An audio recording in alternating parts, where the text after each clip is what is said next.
नगर निगम धर्मशाला के जिन एरिया में public transport की सुविधा नहीं है, उन क्षेत्रों में छोटी इलेक्ट्रॉनिक बसों के माध्यम से सर्कुलर कनेक्टिविटी की व्यवस्था की जाएगी।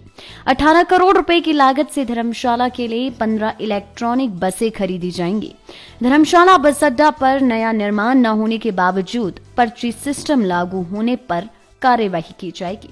साथ ही में धर्मशाला कचरा प्रबंधन पर भी प्रभावी कदम उठाए जाएंगे। यह बात धर्मशाला के विधायक विशाल नेहरिया ने शुक्रवार को हिमाचल परिवहन मजदूर संघ के समापन समारोह में बतौर मुख्य अतिथि शिरकत करते हुए कही। इस दौरान नेहरिया ने कोरोना काल में बेहतर सेवाएं देने वाले परिवहन निगम के कर्मचारियों को प्रशस्ति पत्र देकर सम्मानित किया। इस अवसर पर पत्रकारों से बातचीत में नेहरिया ने कहा कि संघ की ओर से कुछ मांगे उनके समक्ष रखी गई है जो जायज है तथा उन्हें पूरा करने का प्रयास किया जाएगा। नेहरिया ने कहा कि धर्मशाला में कचरा प्रबंधन की समस्या काफी पुरानी है जिसके समाधान में समय लगना लाजमी है, लेकिन कई संस्थाएं इस दिशा में कार्य हेतु आगे आई है और निश्चित तौर पर इस समस्या का समाधान सुनिश्चित होगा। पत्रकारों के सवाल पर धर्मशाला बस अड्डा के विषय पर नेहरिया ने कहा कि यहां निर्माण शुरू न होने के बावजूद पर्ची काटी जा रही है तो इसकी जांच करवाई जाएगी। साथ ही में उनका कहना था कि पहले भी उनके ध्यान में मामला आया था जिस पर उन्होंने कार्यवाही करते हुए पर्ची काटना बंद करवाया था। नेहरिया ने कहा कि इस मामले को सीएम के समक्ष भी उठाया जाएगा।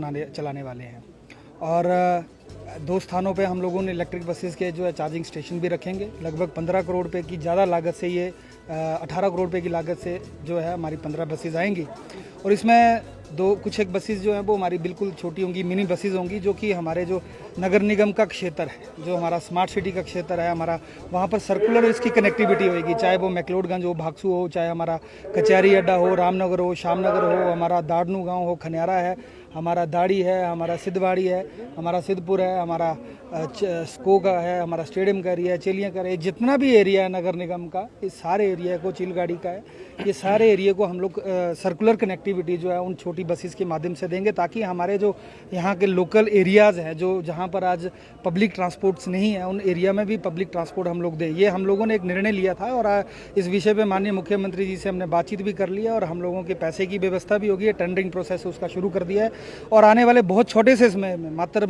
हम लोगों ने लक्ष्य लिया कि दिसंबर तक हम लोगों ने ये सारी चीज़ें जो है दिसंबर 2021 तक जो है यहाँ पर तैयार करके जो है जनता को समर्पित करनी है और मुझे लगता है बसेस की परचेजिंग तो बहुत जल्दी शुरू हो जाएगी और जल्द ही माननीय मुख्यमंत्री जी इस धर्मशाला में दौरा करेंगे और इन सारी चीज़ों का हम लोग विधिवत जो है वो स्थापना करके जो है धर्मशाला के लोगों के लिए, धर्मशाला की सम्मानित जनता के लिए जो समर्पित करने वाले हैं। आज से कई वर्षों पुरानी है और अगर आप लेके चले तो लगभग मुझे लगता है लगभग 30 सालों से ऐसा जो है कोई कंटिन्यू चलता आ रहा है। परंतु जब से मैं विधायक बना हूँ हम लोगों ने सॉलिड वेस्ट मैनेजमेंट के ऊपर जो है काम करना शुरू किया है।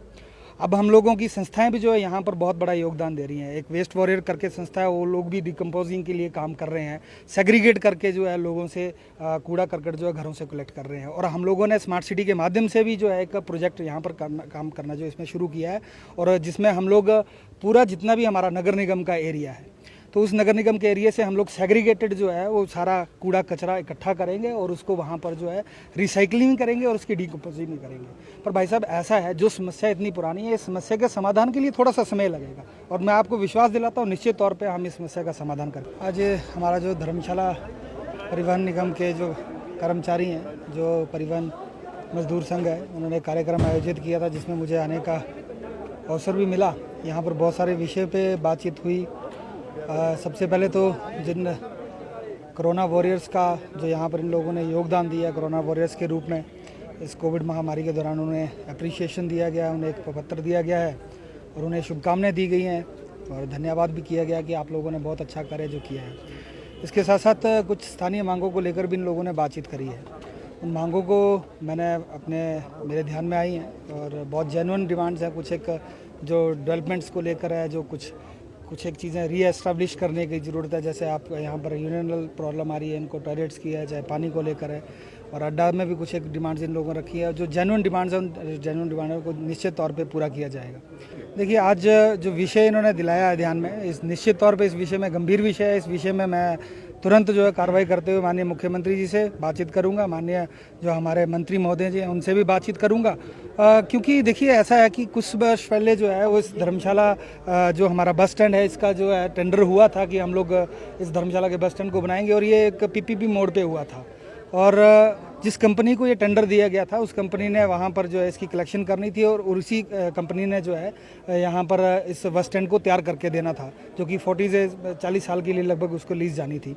अभी जो मामला है, मैंने खुद भी उस विषय में बातचीत करी थी कि हमारा मामला क्यों पेंडिंग पड़ा है, क्यों नहीं अभी तक कंस्ट्रक्शन हो पाई है। तो FRA में जो हमारा केस गया हुआ वो वहाँ पर पेंडिंग पड़ा था।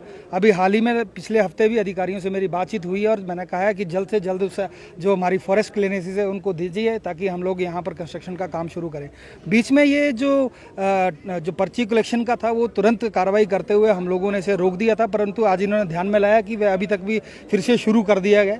मैं निश्चित तौर पे आज यहाँ के जो हमारे RM हैं उनसे बातचीत करके इस चीज़ पे तुरंत अंकुश लगाने के लिए बातचीत करूँगा, ताकि ये चीज़ रोकी जाए। और जब जैसे ही हमारी फॉरेस्ट की क्लियरेंस आती है, जैसे ही हमारे बस स्टैंड का निर्माण का कार्य शुरू हो जाता है, तो उस समय ये चीज़ें जो है वो दोबारा से चलाई जा सकती है।